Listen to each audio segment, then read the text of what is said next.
Saludos hermanos, bendiciones para todos, feliz sábado, que Dios les bendiga. Vamos a compartir el día de hoy también algunos textos de la palabra del Señor, pero quisiera mencionarles antes, hermanos, vamos a estar hablando, como cantamos en el himno, acerca de la ley de Dios. Cantábamos recién, ¿no? Tu santa ley obedezco por fe. Creo que constantemente tenemos que hablar acerca de la ley de Dios, como pueblo de Dios, porque justamente es la gran necesidad que está habiendo en el cristianismo. ¿Cuántas iglesias cristianas existen en el mundo? ¿Cuántas iglesias protestantes incluso? Podríamos hablar de miles, decenas de miles de confesiones cristianas. Y sin embargo hay un pequeño remanente, hay un pequeño residuo que es el que va a mantener la ley de Dios. Yo me sorprendo, yo hago muchos videos y estoy en contacto constante con muchos cristianos que salen digamos, a tratar de refutar o cosas por el estilo, o contradecir, y un argumento muy interesante que es presentado es que la ley de Dios no existía, o por lo menos no fue exigida por Dios antes de Moisés. Hoy vamos a estar viendo un poco ese aspecto, no sé si se puede poner la primera, el título, ¿sí? La ley antes de Moisés es el tema que vamos a estar tocando el día de hoy, y yo le puse el subtítulo Derribando argumentos. Yo no sé cuántos de ustedes han escuchado eso. Seguramente la mayoría ha escuchado que cuando Cristo vino abolió la ley. Eso lo habrán escuchado porque constantemente lo dicen los cristianos. Ese será tema quizá para otro día, para otro sábado, que podamos compartir ese tema. Pero lo que vamos a ver hoy es otro argumento en contra de la ley, de que la ley, antes de que Moisés viniera, antes de que Moisés diera los 10 mandamientos o el resto de las leyes, y les voy a preguntar, hermanos, cuando la Biblia habla de la ley, ¿habla solamente de los 10 mandamientos? ¿Verdad que no? Habla de muchas otras leyes que no están dentro de los 10 mandamientos, que no fueron escritas en esos 10 preceptos, pero que sin embargo son parte de la ley moral de Dios. Lamentablemente, en el pueblo adventista, en el mundo adventista, nosotros hemos hecho una división arbitraria de las leyes. No hemos tenido una visión amplia sobre la ley de Dios y las hemos separado caprichosamente y arbitrariamente a las leyes de Dios, como diciendo algunas vigentes y las otras abolidas, dándole parte de la razón a los movimientos cristianos evangélicos que rechazan la ley. Y este es un tema muy interesante, no vamos a entrar ahora en detalles, pero si hacemos un pequeño experimento y nos vamos, por ejemplo, a Levítico capítulo 19. No vamos a leer ahora, pero ustedes después lo leen. Pero ahí aparecen todas las leyes de santidad. Se llama así, leyes de santidad. Y hay leyes tan peculiares como estas, por ejemplo. Levantarte has delante de las canas. Pregunta, ¿qué significa levantarse delante de las canas? El respeto a los mayores. Pero esa ley no está dentro de los 10 mandamientos. Estará abolido. Los adventistas suelen catalogar las leyes así. Los 10 mandamientos vigentes, todo lo demás abolido, salvo las leyes de alimentación, y el diezmo. Y hasta muchos evangélicos se acuerdan del diezmo, aunque rechazan todas las demás leyes. Acto de hipocresía más grande que puede existir, ¿no? Pastores evangélicos diciendo que la ley de Dios está abolida, pero a la hora del diezmo esa ley sigue vigente. Pero los adventistas caemos también en eso. Decimos la mayoría de las leyes abolidas, ¿no? Y solamente los 10 mandamientos y las leyes de alimentación. Pero les voy a mencionar otra ley que aparece también en Levítico capítulo 19. Dice, no te escribirás señal en tu cuerpo por un muerto. Habla de los tatuajes. ¿Esa ley está abolida o está vigente? Hermanos, fíjense qué importante esto. Nosotros podemos llegar a extremos muy lejos de la palabra de Dios y de la voluntad de Dios. Entonces, es importante, hermanos, que hablemos de la ley de Dios y de la vigencia de la ley de Dios. Y el argumento presentado en muchas iglesias y en el cristianismo, y es importante que nosotros lo tengamos claro, es de que la ley de Dios antes de Moisés no era exigida al pueblo de Dios, que el pueblo de Dios no conocía la ley. Y vamos a leer algunos versículos, hermanos, bien claros. A mí me gustaría que ustedes después puedan leer tranquilamente el Salmo capítulo 19. En la primera diapositiva vamos a ver algunos textos del Salmo 19. Estos textos me gustan mucho porque hablan acerca de la eternidad de la ley de Dios, y ese es el título de este tema, la eternidad de la ley de Dios. Hablamos hace un tiempito atrás, cuando hablamos acerca del nombre adventista del séptimo día, hablamos acerca de que el Evangelio era ¿qué? Eterno. ¿Se acuerdan? Apocalipsis capítulo 14. ¿Qué tenía el ángel para predicar? El Evangelio eterno. El Evangelio era antes de Cristo, después de Cristo, el Evangelio era antes incluso de la creación, porque ya había un plan de contingencia por si el ser humano caía. Era el misterio que estaba oculto desde los siglos y que fue revelado en Cristo. Solamente lo que hicieron el Padre y el Hijo fue que cuando el hombre cayó en pecado, ejecutar ese plan. Pero era parte de ese cordero inmolado desde antes de la fundación del mundo. El Evangelio es eterno. ¿Y era exclusivamente para un pueblo en particular? No, era para toda nación, tribu, pueblo y lengua. O sea que la verdad fue siempre verdad, siempre, sin distinción de época, y fue para todos los seres humanos igual. ¿La ley de Dios será lo mismo? La ley de Dios es eterna y para absolutamente todos los seres humanos, ya sean gentiles o judíos, cristianos o paganos, la exigencia de Dios va a ser exactamente la misma. Y usted podrá decir, bueno, conforme al conocimiento, conforme a la luz que haya tenido, lo que sea, pero Dios va a exigir justicia. Entonces, ¿qué nos dice el Salmo 119? Dice el versículo 142, tu justicia es justicia eterna y tu ley, la verdad. Fíjense, hermanos, la justicia y la ley son sinónimos, ¿sí? La justicia es algo que es justo, que está basado en la ley, ¿sí?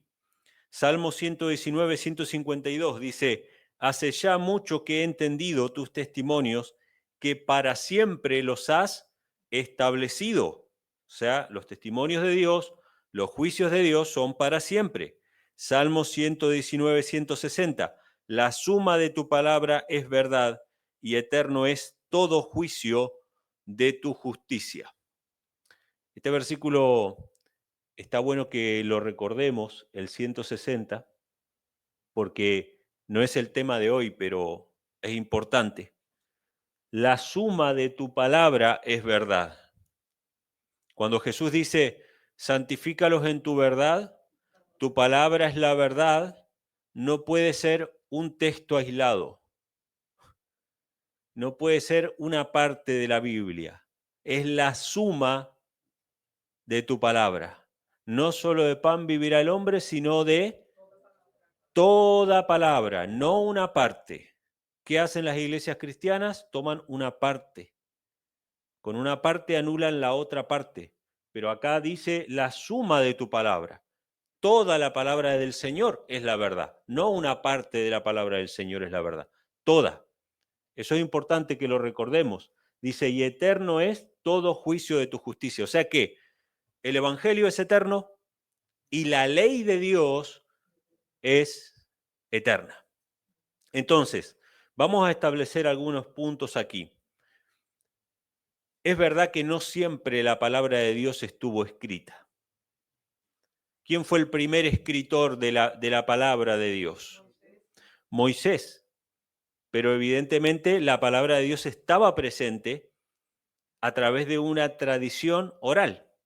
Sabemos que los antepasados de Moisés, y hasta podríamos hablar sobre todo de los antediluvianos, tenían una mente capaz de recordar y memorizar la palabra completa. Y Dios podía confiar en que esa palabra no se iba a perder. Pero cuando Dios vio que ya no podía confiar en las capacidades humanas y sobre todo en la santidad del ser humano, Dios empezó a decir, bueno, acá vamos a trabajar con documentos escritos, porque ya no se puede confiar en lo que transmiten de generación en generación. Pero antes lo transmitían de generación en generación.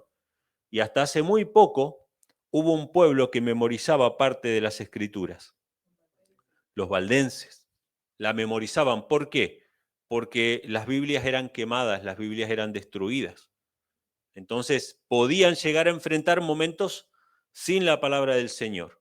Como nosotros tenemos la seguridad de que la tenemos acá y la podemos consultar, no la memorizamos, pero bien que haríamos, porque en momentos de prueba, en momentos en que estemos solos y sin ayuda de tecnología, ni quizá de este libro a nuestra mano, tengamos que recurrir a esas promesas, y si no están grabadas en nuestro corazón, no podremos mencionarlas y repetirlas.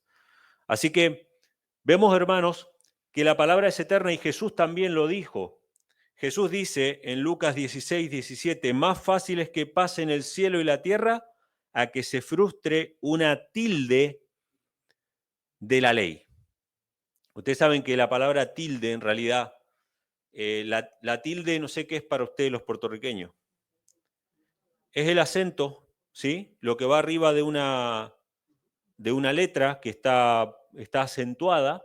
Entonces, esa es la tilde, que vendría a ser de todos los caracteres, de todas las letras, la parte más pequeña. Si yo les digo a ustedes, no se va a cambiar una tilde, significa que ni la parte más pequeña. En realidad, cuando nosotros vamos a los textos originales, no es que hablaba de una tilde porque los textos no estaban acentuados, sino que, y en algunas versiones lo pone así, ni una J.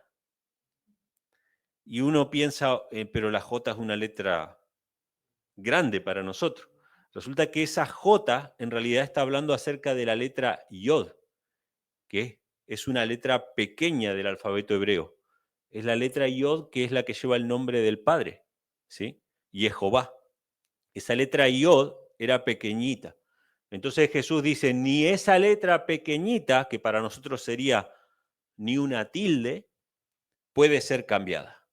O sea que vemos ahí la eternidad de la ley de Dios. Y ahora quiero mostrarles, hermanos, ejemplos de cómo esa ley estaba escrita en la mente y en los corazones, no solamente del pueblo de Dios, no solamente del Israel de Dios, sino también del mundo en general.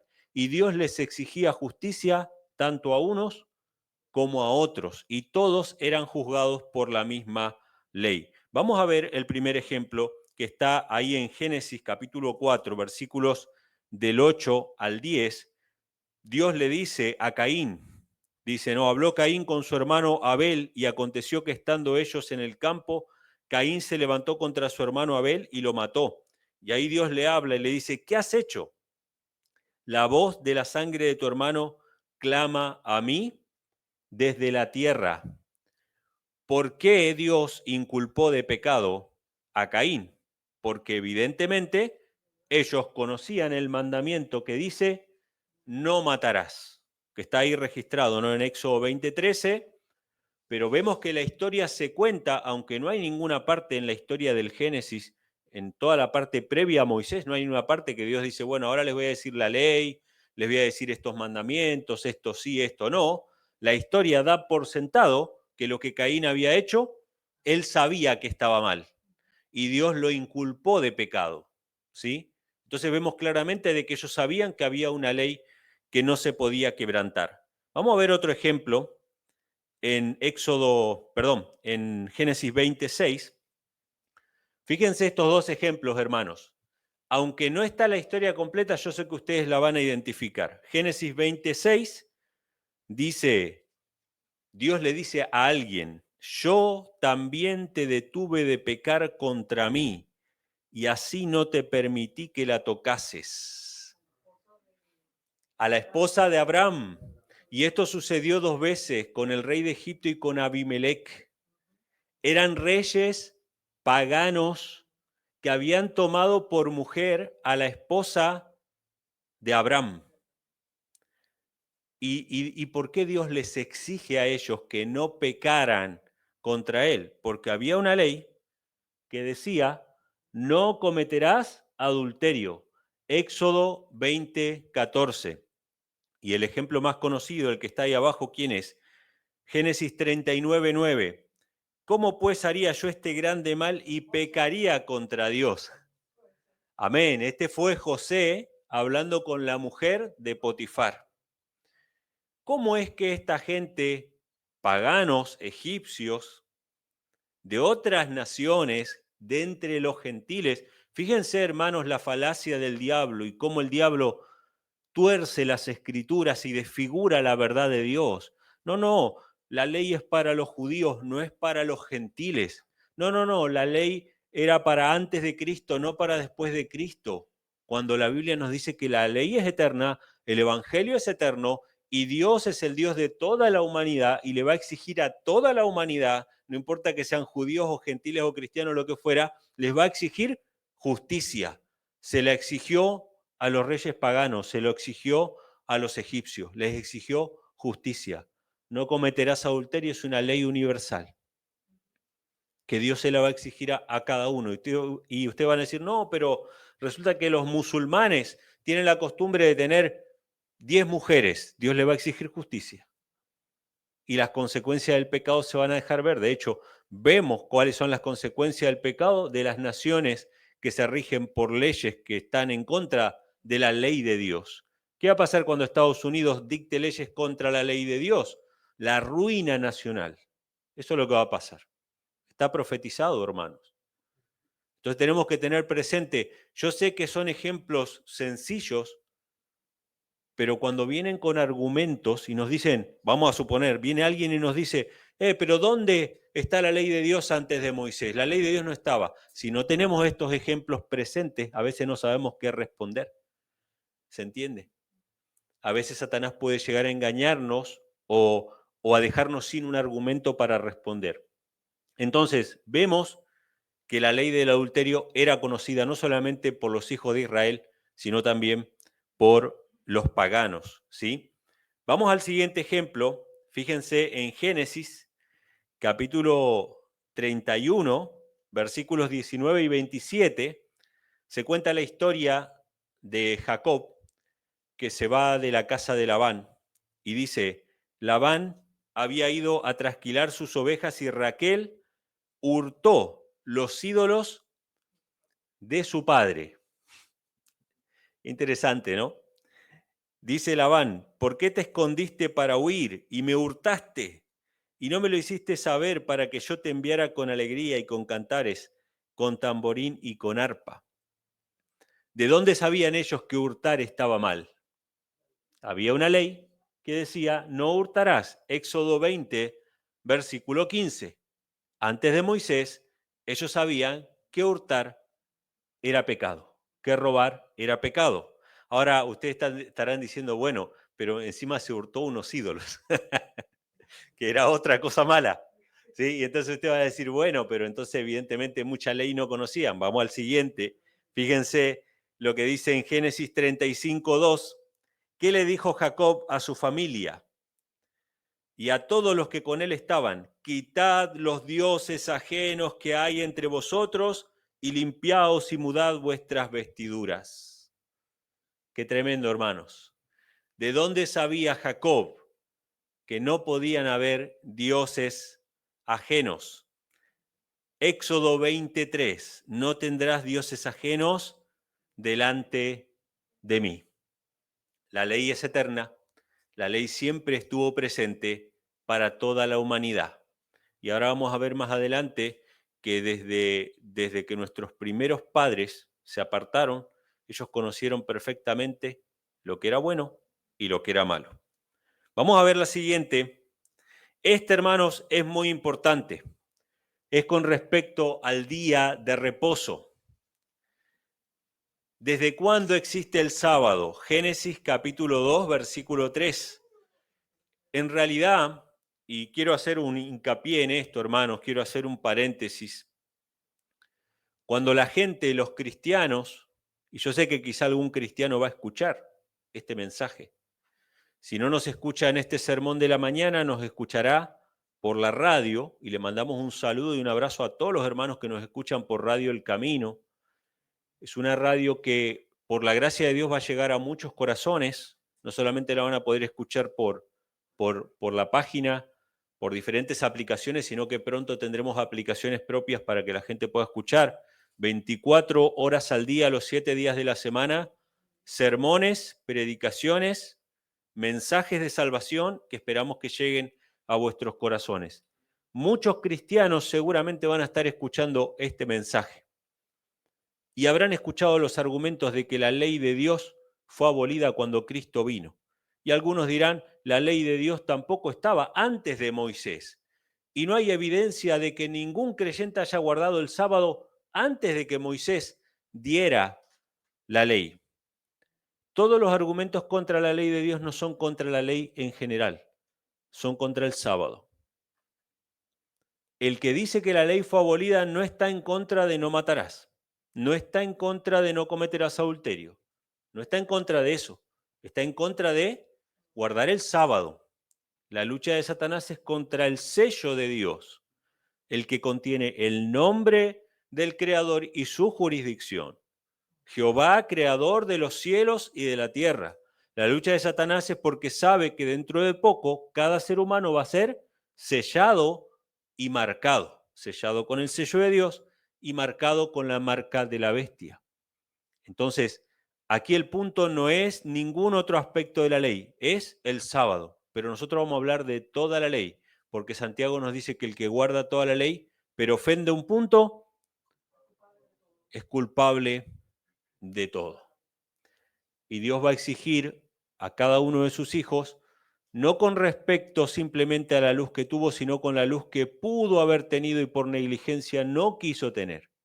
O sea que todo el mundo cristiano que tiene un libro como estos en su casa es responsable ante Dios por toda la ley que está escrita acá. Hace poco vi, hermanos, un testimonio que me llamó mucho la atención, está en un video. No sé de dónde es, pero es de Estados Unidos. Es un señor que agarra y cuenta su experiencia. Él es cristiano, él va a la iglesia, una iglesia cristiana común. Y él plantó un limonero. Y él estaba leyendo un día ahí en las leyes levíticas, lee de que todos los primeros frutos había que entregarlos al Señor. Y que los primeros no sé cuántos años se entregaban esos frutos al Señor. Y que recién después uno podía comer de los frutos. Y él dijo, ¿saben qué? Voy a llevar los primeros limones, los voy a llevar a la iglesia para ofrendarlos al Señor. Y él estaba mostrando en cámara, como los milagros que quiere ver Víctor, en cámara, así a la vista, unos limones de este tamaño, que le estaban dando esos limoneros porque él estaba obedeciendo una ley del Viejo Testamento sobre la agricultura. Hermanos, la ley de Dios es eterna. Vayan a cualquier lugar de agricultura y pregúntenle si les dan año sabático a la tierra. Si no le dan año sabático a esa tierra, se destruye. ¿Quién dio las leyes del año sabático a la tierra, del barbecho? La dio Dios, la dio el Señor. Las leyes siguen corriendo, nosotros podemos ignorarlas o no ignorarlas. Cuando venga Cristo por segunda vez, y esto lo dice la mensajera del Señor en Primeros Escritos, que lo vamos a leer porque es dones espirituales, lo que estamos estudiando a la tarde. Cuando venga Cristo en las nubes de los cielos, dice que el Israel de Dios va a levantar sus ojos para ver venir a Cristo en las nubes de los cielos. Y la sierva del Señor dice en ese libro, entonces comenzó el jubileo en que la tierra debía descansar. ¿Quién fue el que se levantó a decir y a hablar en contra de la ley de Dios? ¿Quién pensaría en cambiar los tiempos y la ley de Dios? No fue Cristo, no fueron los apóstoles, fue el Papa, mis hermanos. Tenemos que volver a la ley del Señor. Entonces, ¿qué nos dice Génesis 2:3? Que el sábado fue bendecido en la creación, pero fíjense, hermanos, fue guardado por el pueblo de Dios. Después vamos a ver algunos versículos más sobre esto, pero fue guardado por el pueblo de Dios antes de que Dios diera la ley en el Sinaí. Éxodo 16. ¿Cuándo fue dada la ley en el Sinaí? Éxodo 19 y 20. Éxodo 16 dice, esto es lo que ha dicho Jehová, mañana es el santo sábado, el reposo de Jehová. Para recibir el maná ellos tenían que saber y tenían que observar el sábado antes de que la ley fuese dada. Y cuando la ley fue dada, comienza de esta manera, acuérdate, acuérdate. Y hermanos, fíjense, el sábado ha llegado hasta nuestros días. Yo les hago una pregunta a todos aquellos que tienen dudas sobre el sábado, mis hermanos. ¿Por qué en este mundo donde sabemos que domina Roma, sabemos que el sistema maneja todas las cosas, sabemos que Satanás es el amo de este mundo y que gobierna a través de los reyes de la tierra y las iglesias apóstatas y todo eso, ¿por qué tenemos fin de semana de sábado y domingo? ¿Por qué no tenemos fin de semana de domingo y lunes o de domingo solo? ¿Por qué tenemos sábado? ¿Por qué el sábado sigue siendo hasta el día de hoy, incluso hasta con el mismo nombre? Que hay unas revistas que sacó la Iglesia Adventista donde tienen una tabla de los nombres que tiene el sábado en diferentes países del mundo. Y en la mayoría de los países del mundo ese nombre hace alusión a la palabra hebrea Shabbat. La palabra sábado que nosotros tenemos viene del hebreo, Shabbat, reposo. ¿Por qué hasta el día de hoy existe el sábado? Si pasó tanto tiempo y los hombres cambiaron todo y mezclaron todo, ¿por qué está? Porque siempre va a haber un pueblo fiel, hermanos. Aún en los tiempos de mayor oscuridad espiritual, en la Edad Media, siempre hubo un pueblo que guardó el verdadero día de reposo, que tuvo la Biblia como única regla de fe y que consideraba a Cristo como el único mediador entre Dios y los hombres. Esas características puntuales, ¿sí? Entonces vemos, hermanos, que el sábado se guardó y tenemos el registro antes de que la ley fuese dada en el Sinaí. Entonces, Éxodo 20, ahí está el mandamiento del 8 al 11, acuérdate del sábado para santificarlo. Vamos a ver el siguiente, hermanos, el siguiente ejemplo nos habla acerca de cómo la verdad y la ley siempre fue conocida entre el pueblo de Dios. Fíjense algunos ejemplos. Génesis 3:21, la Biblia nos dice que Dios viste a Adán y a Eva con pieles de animales. ¿Qué era esto? Un sacrificio, ¿sí? O sea que ellos ya conocían las leyes de sacrificio. En Génesis 4, del 3 al 5, vemos a Caín y Abel ofreciendo sacrificios y Dios acepta el sacrificio de Abel. ¿Vemos en alguna parte de la ley de Moisés, cuando leemos los sacrificios, vemos alguna parte donde se ofrezcan frutas y verduras? Evidentemente no. Las especificaciones que Dios le da a Moisés, que eso lo pueden leer en las leyes levíticas de sacrificio, arrancando del capítulo 1 de Levítico, se empiezan a especificar qué tipos de sacrificios. Hay vacas, hay cabras, hay ovejas, ¿sí? Hay oblaciones, que son masas de hojaldre, hay libaciones, que son vino y aceite, pero nunca hay frutas y verduras. O sea que había uno que estaba siguiendo la ley y había otro que estaba rechazando la ley. ¿Quién estaba rechazando la ley? Caín. Pero vemos ahí que la ley de sacrificios y ofrenda ya existía. Y en Génesis 8:20 también se menciona que Noé, después de bajar del arca, ofreció un sacrificio de animales después del diluvio, en agradecimiento al Señor. O sea que esto es antes de Moisés y las leyes de sacrificios y ofrendas estaban vigentes. Les hago una pregunta, hermanos. ¿Tenemos sacrificio hoy en día nosotros? Pregunta capciosa. No dije de animales. ¿Tenemos sacrificio hoy en día nosotros? ¿Por medio de quién nos acercamos al Señor? De Cristo. Cristo es el sacrificio Cristo es el Cordero inmolado. La ley que ellos guardaban es exactamente la misma ley que nosotros hoy observamos. Nadie puede ir al Padre si no es por medio de Cristo. Nadie podía presentarse en el santuario si no iba con las manos vacías. Todos tenían que ir con sacrificio y ofrenda. Nosotros hoy nos presentamos delante del Señor con sacrificio y ofrenda por medio del nombre de Cristo. Si yo oro al Padre ahora y no lo hago por medio de Cristo, mi oración no va a ser escuchada.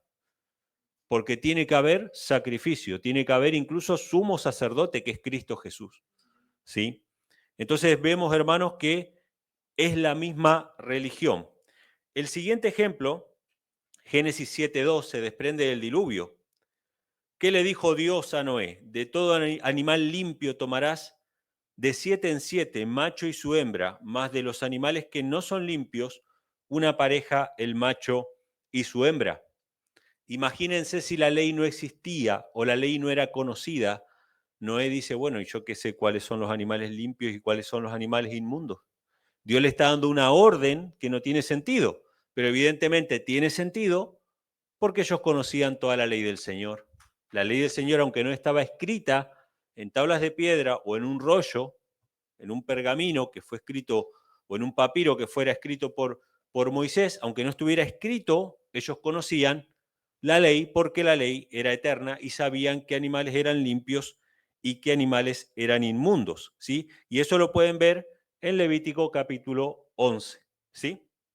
Ahora, hermanos, antes de pasar a la siguiente, dijimos que el Evangelio es eterno, que la ley es eterna. Hay una cita por allí de la sierva del Señor que dice que nuestra religión tiene que ser exactamente la misma religión que la de Abraham. O sea, no hay cambio, es la misma religión. Hay citas de la sierva del Señor que dicen que las leyes que Dios le dio a Moisés para escribir en un rollo, no los 10 mandamientos, las leyes en general, no eran sombras borrosas que se iban a terminar cuando Cristo muriese, sino que tenían que iluminar al pueblo de Dios hasta la segunda venida de Cristo. Y hay citas que dicen que la ley de los mandamientos, estatutos y preceptos que fueron dados por Moisés son una protección y una explicación de los 10 mandamientos. Hay muchas cosas que no están escritas en los 10 mandamientos y nosotros consideramos que son pecado. Por ejemplo, la fornicación. La fornicación no está escrita en los 10 mandamientos. En los mandamientos dice no cometerás adulterio. El adulterio y la fornicación son dos cosas diferentes, pero sabemos que son de la misma naturaleza. El diezmo no está escrito en los 10 mandamientos, pero los 10 mandamientos dicen no robarás. ¿Sí? Entonces, hay muchas cosas que nosotros consideramos que son pecado, que no están escritas en la ley de los 10 mandamientos, pero que sabemos que se derivan de ellos. Les hago una pregunta, ¿las fiestas solemnes están escritas en los 10 mandamientos? No, pero hay una fiesta que representa esas otras fiestas, que es el sábado, el cuarto mandamiento, que en Levítico 23 es llamado fiesta del Señor, fiesta solemne, santa convocación. Acá vemos el tema del diezmo, ¿sí? En Génesis 14:20, que Dios le da a Melquisedec los diezmos de todo, y Jacob también da el diezmo, que es una ley, obviamente que fue dada por Moisés, que está en Números 18:21. Dice, esta piedra que he puesto por columna será casa de Dios, y de todo lo que me dieres, el diezmo apartaré para ti. Vemos entonces, hermanos, que la ley del diezmo era conocida por Abraham y por Jacob, mucho antes de que Moisés lo diera, ¿sí? Y vamos a ver otro ejemplo más que está en Génesis 19. Fíjense lo que menciona Génesis 19 sobre las ciudades que fueron destruidas, las ciudades de la llanura. Habla de Sodoma y Gomorra. Dice, Sodoma es destruida por prácticas perversas, que la Biblia no las explica con lujo de detalles, pero sabemos qué pasaba en Sodoma y Gomorra. ¿Qué pasaba con esas personas que quisieron tomar a los ángeles y que quisieron violentar la casa de Lot? Eran personas que practicaban perversidades. Y Judas, versículo 7, Dice, como Sodoma y Gomorra, habiendo fornicado e ido en pos de vicios contra la naturaleza. O sea que practicaban, bueno, eso sabemos, la homosexualidad, ¿sí? Y todo tipo de perversiones. ¿Está prohibido eso en la ley? Claro que sí está prohibido en Levítico 18:22. Y vemos, hermanos, que Dios envió juicios sobre una ciudad que no eran de los hijos de Dios, no era de la iglesia de Dios. Sin embargo, la ley de Dios se aplicó de todas maneras. Dios le exigió justicia también a estas ciudades perversas.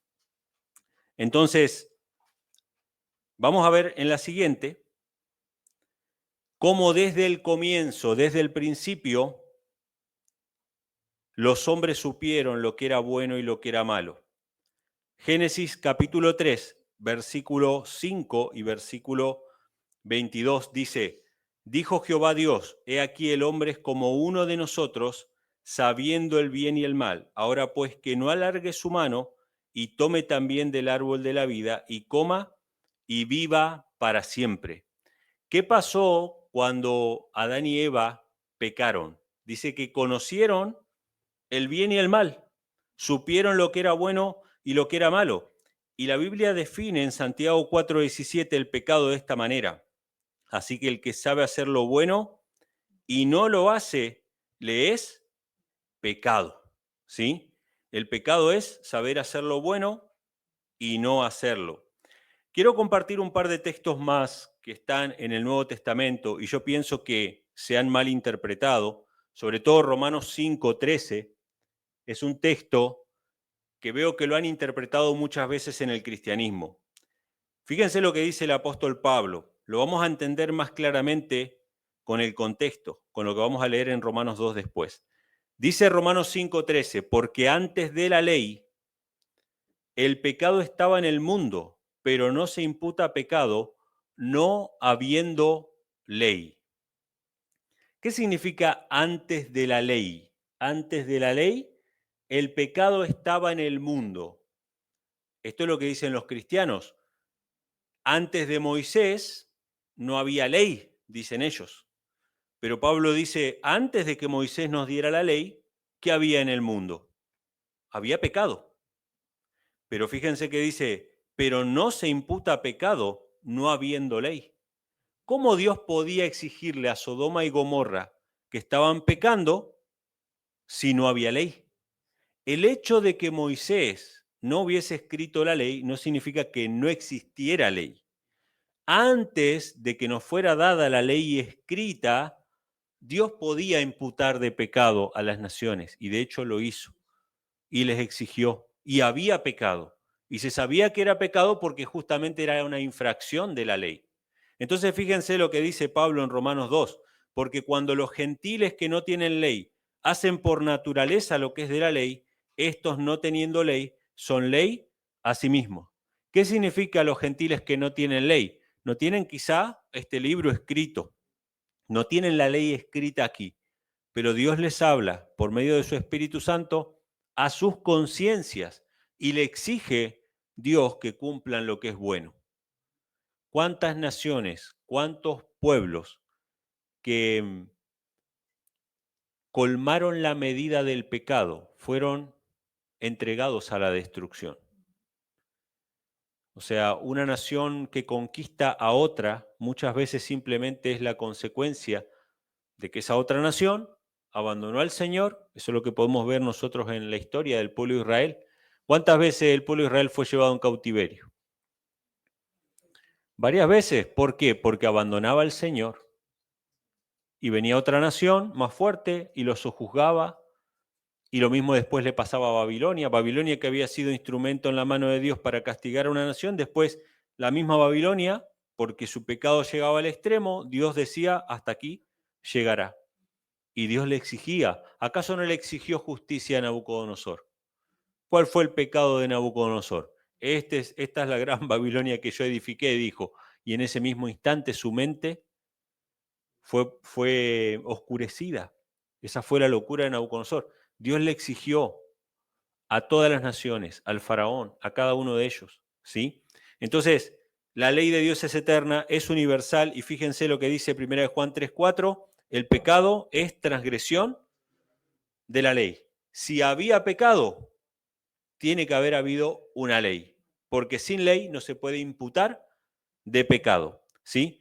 Entonces, fíjense en Génesis capítulo 26, este texto, hermanos, cuando alguien les diga que la ley de Dios no estaba antes de Moisés, recuerden siempre Génesis 26:5. Este es un texto de memoria prácticamente. Por cuanto oyó Abraham mi voz y guardó mi precepto, mis mandamientos, mis estatutos y mis leyes. ¿En qué momento Dios le dio a Abraham estatutos, preceptos, mandamientos y leyes? No está registrado, pero que se los dio, porque él los guardó. Y fíjense que dice que oyó su voz, oyó la voz de Dios. Es exactamente lo que aparece en Éxodo 19. Ahora pues, si obedecieres mi voz, o sea, si oyeres mi voz y guardares mi pacto, vosotros seréis mi especial tesoro sobre todos los pueblos, porque mía es toda la tierra. Fíjense, hermanos, Abraham oyó la voz de Dios y guardó todo. Fue perfecta su obediencia. El pueblo de Israel en Éxodo 19 oyó la voz de Dios, lamentablemente no quiso oír la voz de Dios. Y lamentablemente no pudo guardar la ley. Porque cuando Moisés se fue al monte, ¿qué pasó? Inmediatamente, y no solamente hicieron un becerro de oro, ustedes saben que hubieron orgías allí. Hubo de todo. Entonces, evidentemente, como ellos no quisieron escuchar la voz, Dios, aunque la escribió en piedra, lo escribió en un rollo, etcétera, etcétera, el que no escuche la voz de Dios no puede guardar los mandamientos de Dios como lo hizo Abraham. No puede caminar con Dios como lo hizo Noé, como lo hizo Enoc, ¿sí? Ahora sí quisiera mencionar lo que pasó con Melquisedec, ¿sí? En la última diapositiva. Fíjense, hermanos, lo que pasó con Abraham, para que veamos que es la misma religión que nosotros tenemos hoy. Entonces Melquisedec, que había bendecido a Abraham, dice el rey de Salem, el cual era sacerdote del Dios Altísimo. ¿Existían los levitas en esa época? ¿Existía Moisés? Leyes levíticas no, pero había un sacerdote. Ese sacerdote se regía por leyes. Conocían el tema del diezmo. Dice que ese sacerdote del Dios Altísimo sacó pan y vino para compartir con Abraham. Mucha gente piensa que este sacar pan y vino, vamos a comer una comida, estaban con hambre, una cortesía, pero no, hermano. El pan y el vino eran una representación del cuerpo y de la sangre de Cristo. Cuando Cristo parte el pan y el vino, que no era que estaban en el aposento alto por casualidad, o Cristo dijo, esta Pascua va a ser diferente, traigan pan y vino, y nunca antes no. En todas las Pascuas había pan y vino. Eso era algo que ya estaba allí junto con las hierbas amargas y junto con el cordero del sacrificio. Y esto ya venía desde la época de Melquisedec. El pan representaba el cuerpo de Cristo y el vino representaba la sangre de Cristo. Y Jesús dice en Juan 6:53, de cierto os digo, si no coméis la carne del Hijo del Hombre y bebéis su sangre, no tenéis vida en vosotros. Hermanos, la religión de Abraham es la misma que la nuestra. El Evangelio es eterno y la ley de Dios es eterna. Los principios que rigieron a la iglesia del Antiguo Testamento son los mismos principios que deben regir la iglesia en este tiempo. Y las exigencias que Dios ha tenido con reyes paganos incluso y con el pueblo de Dios en la antigüedad son las exigencias que Dios va a tener con todos los reyes de la tierra y con su iglesia, obviamente con más razón, porque el juicio comienza por la casa de Dios en el tiempo final. Así que, hermanos, aferrémonos a la palabra de Dios, aferrémonos a ese evangelio eterno y vivamos por la fe en Cristo en armonía con su santa ley. Que Dios les bendiga.